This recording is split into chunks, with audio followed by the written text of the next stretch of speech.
Hello guys, મારા mini બ્લોગની અંદર તમારું સ્વાગત છે। તો આજે આપણે બનાવવાના છીએ ગાજરનું જ્યુસ।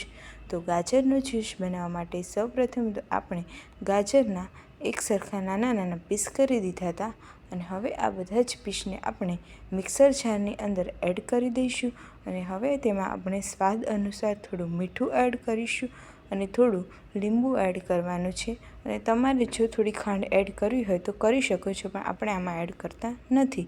અને આ એડ કર્યા બાદ તેમાં આપણે અડધો ગ્લાસ જેટલું પાણી પણ એડ કરવાનું છે, જેથી તે જલ્દીથી ક્રશ સરખું થઈ જાય એટલા માટે, અને બહુ ખાટું ના રહે।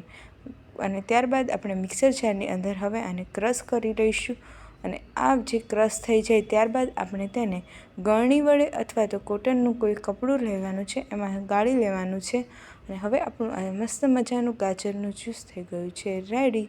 તો જો તમને આજનો મારો મિની વ્લોગ ગમ્યો હોય તો વ્લોગને લાઇક, શેર એન્ડ સબસ્ક્રાઈબ કરી દો, ચેનલમાં ન્યૂ હોય તો। Bye bye.